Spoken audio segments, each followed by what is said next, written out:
Assalamualaikum warahmatullahi wabarakatuh. Jumpa lagi dengan saya di channel Romah Pixel, sebuah channel yang dibuat untuk pembelajaran sederhana dan mandiri. Kali ini kita akan sama-sama kembali belajar jaringan, ya, untuk rancang bangun jaringan sederhana dengan memanfaatkan media transmisinya berupa sinyal frekuensi atau yang sering disebut dengan jaringan WiFi. Gimana caranya membuat jaringan WiFi dengan Cisco Packet Tracer? Yuk sama-sama kita simak videonya.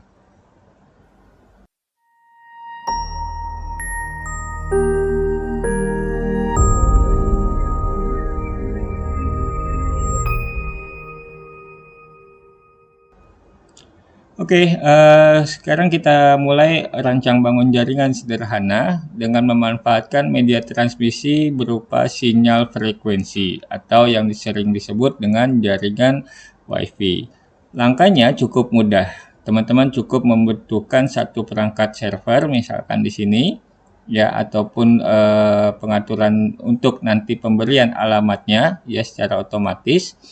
Lalu dibutuhkan satu buah perangkat access point atau WiFi-nya itu sendiri, perangkat penyebaran WiFi-nya, ya. Di sini banyak ya perangkatnya yang bisa teman-teman gunakan. Lalu saya tambahkan dua laptop. Misalkan di sini saya tambahkan dua laptop untuk nanti penyebaran atau yang menerima sinyal dari access point-nya itu sendiri. Seperti diketahui, di Cisco Packet Tracer, perangkat laptopnya masih menggunakan kartu jaringan, ya. Bisa kita lihat di sini di physical, ini kartu jaringannya masih ada pada laptopnya. Nah, supaya mendapatkan sinyal frekuensi, maka perangkat kartu jaringan ini perlu diganti dengan yang berbentuk antena. Nah, di sini kita coba ganti dengan yang antenanya, lalu kita aktifkan kembali. Oke. Nah, di sini teman-teman bisa lihat tuh, secara otomatis laptop 0 akan mendapatkan sinyal frekuensi langsung pada akses poinnya, ya. Namun di sini belum mendapatkan IP address, ya, belum mendapatkan IP address, hanya baru mendapatkan atau mendeteksi bahwa di area dekat dari laptop 0 ini ada perangkat yang menyebarkan sinyal frekuensi. Kita coba lakukan untuk laptop 1 hal yang sama supaya nanti bisa penyebarannya secara luas, ya, misalkan seperti ini, ya. Nah, di sini juga sudah langsung secara otomatis laptop 1 mendapatkan sinyal frekuensi dari perangkat access point, tapi belum mendapatkan alamat IP address-nya. Gimana cara mendapatkan alamat IP address-nya? Di video sebelumnya saya sudah menyampaikan informasi tentang layanan atau protokol dari DHCP, pemberian alamat secara otomatis, yaitu DHCP. Sekarang di sini saya coba gunakan hal yang sama, ya, layanan DHCP. Kita klik servernya, lalu pilih config. Di sini ada fast Ethernet. Di sini kita berikan alamat untuk servernya dulu, identitas gitu ya. Misalkan alamatnya 192.168.99.1.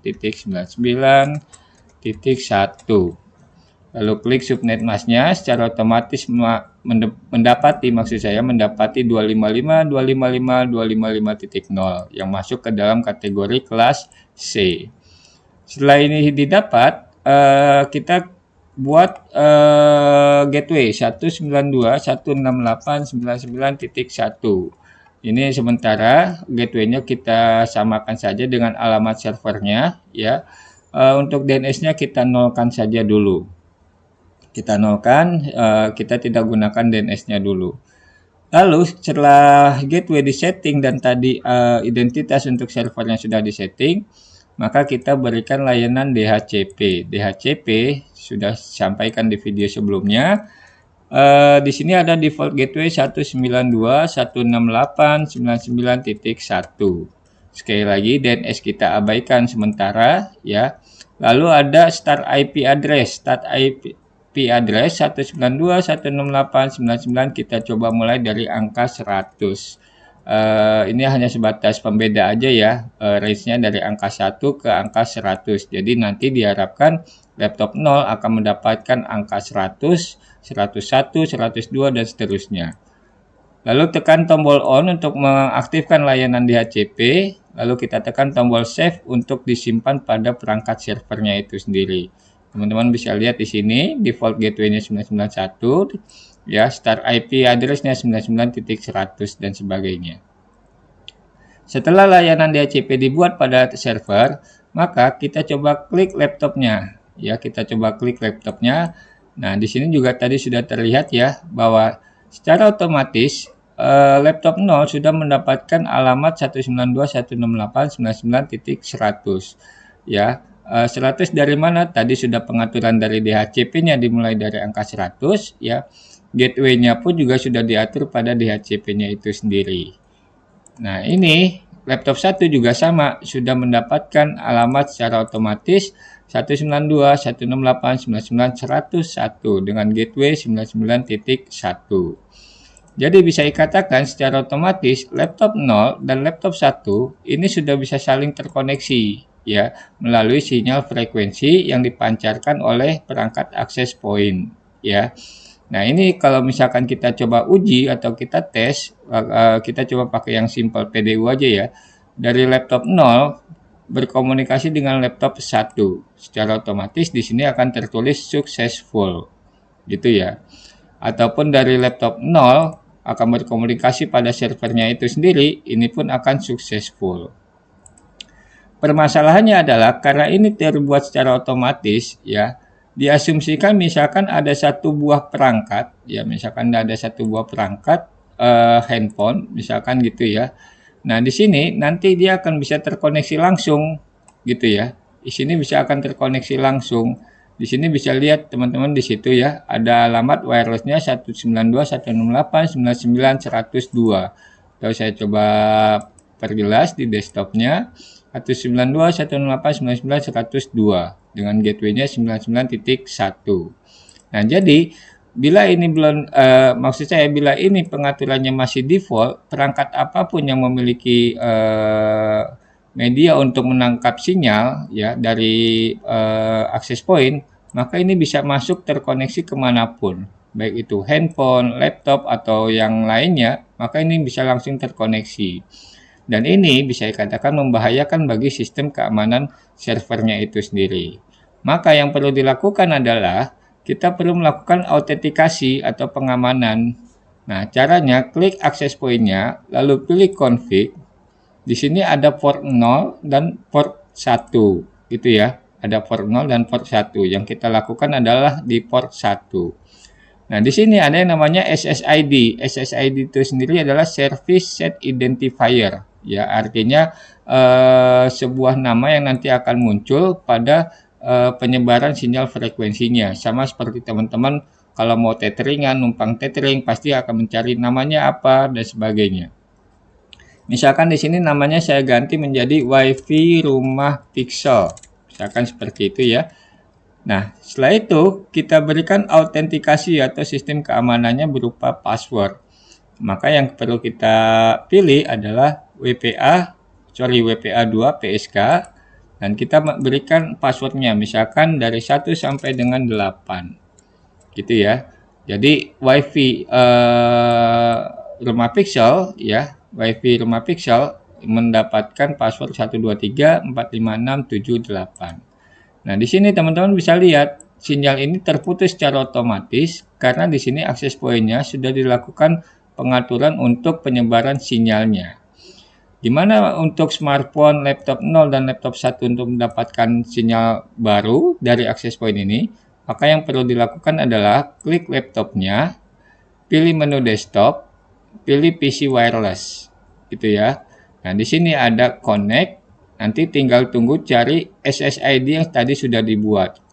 Nah, ini sudah ada WiFi rumah Pixel, ya, dengan channel 1, kita pilih, lalu kita klik tombol connect. Masukkan passwordnya 123456778, lalu klik tombol connect, maka di sini akan muncul adapter is active. Ya, ini menandakan bahwa laptop 0 sudah terkoneksi secara frekuensi. Nah, disinilah yang bisa dikatakan hanya laptop 0 yang bisa berkomunikasi pada server 0. Misalkan sekali lagi kita coba ujikan dari laptop 0 berkomunikasi dengan server 0. Di sini sudah successful. Ya. Lakukan hal yang sama untuk laptop 1 dan smartphone, misalkan seperti ini. Ya. Pilih laptopnya, desktop, lalu ada PC wireless. Di sini ada connect. Kita tunggu SSID yang muncul, ya. Ada WiFi rumah Pixel. Nah, di sini sudah ada, lalu connect. Masukin passwordnya 12345678. Tekan tombol connect, adapternya sudah aktif, artinya laptopnya sudah terkoneksi. Gitu ya. Nah, di sini juga ada smartphone. Kalau di smartphone di sini tidak ada WiFi ya, maka yang perlu dilakukan pada config, pilih wireless. Di sini ada yang namanya SSID, maka di sini harus diketik secara manual WiFi rumah Pixel dengan WPA 2 PSK-nya, passwordnya tadi ya 1 sampai dengan 8 ya. Lihat di bawah di sini ada DHCP dan static. Kita coba berikan DHCP. Akan seperti itu, kita tunggu. Maka dia akan mendapat alamat 99 maaf 99102 atau 102. Kita coba pastikan di desktop. Di desktop di IP konfigurasi ini masih kosong ya. Nah, ini sudah otomatis tuh 102 99.102. Nah, inilah yang bisa terkoneksi. Kita tunggu. Nah, ini sudah terkoneksi smartphone-nya. Ya. Kita coba tes sekali lagi dengan simple PDU dari handphone terkoneksi kepada server. Sorry, ini kita hapus dulu. Dari smartphone kita terkoneksi pada server. Ini sudah bisa terkoneksi, gitu ya. Nah, untuk pengembangan selanjutnya, misalkan di sini ini adalah akses point di lantai 2, gitu ya. Ini di lantai 2. Dimana kalau misalkan kita bikin untuk di lantai satunya, misalkan seperti itu, atau sebaliknya, ini adalah WiFi di lantai 1, gitu ya. Ini WiFi di lantai 1, kita coba buat bikin WiFi di lantai 2. Tentunya kita membutuhkan satu akses point lagi untuk di lantai 2-nya. Maka perangkat yang dibutuhkan penambahannya adalah perangkat switch. Ya, kita butuhkan perangkat switch untuk perluasan dari akses point-nya. Ya, kabelnya pun juga kita ganti. Ya, kabelnya kita ganti dengan menggunakan kabel straight, gitu ya. Ini dari server 0 menuju akses point 0. Lalu dari maksudnya ke switch maksud saya. Nah, dari sini masuk ke sini. Nah, ini pun juga masuk dari sini masuk ke sini. Gitu ya. Dengan langkah yang sama ya, pada akses point yang di lantai 2 ya, kita atur. Misalkan di sini kita pilih config, pilih port 1, lalu kita ganti misalkan WiFi lantai 1 atau lantai 2 ya, maaf. PPSK-nya kita ganti passwordnya misalkan menurun dari 8765431. Lalu kita tambahkan satu buah perangkat laptop. Ya, satu buah perangkat laptop. Perangkatnya perlu kita ganti dulu ya dengan antena. Kita aktifkan. Ya, sudah. Nah, ini dia akan menunggu mau kemana dia akan dikoneksikan. Nah, di sini akan kita coba lihat desktop. WiFi kita pilih ke connect, cari di sini yang ke lantai 2 gitu ya. Nah, ini ada WiFi lantai 2, kita koneksikan. Passwordnya tadi dari 8 sampai dengan 1, kita koneksikan. Maka secara otomatis laptop ini sudah terkoneksi kepada akses point di lantai 2, misalkan seperti itu asumsinya ya. Saya rasa demikian untuk rancang bangun jaringan sederhana dengan memanfaatkan media frekuensi ya, penyebaran luasnya dengan memanfaatkan media frekuensi. Yang sebelumnya di video sebelumnya memanfaatkan media kabel, tapi kali ini kita menggunakan sinyal frekuensi. Saya rasa demikian video latihannya, semoga bermanfaat. Dan kiranya berkenan menekan tombol subscribe, aktifkan juga loncengnya untuk mendapatkan video-video terbaru dari Rumah Pixel. Saya akhiri video ini. Wassalamualaikum warahmatullahi wabarakatuh.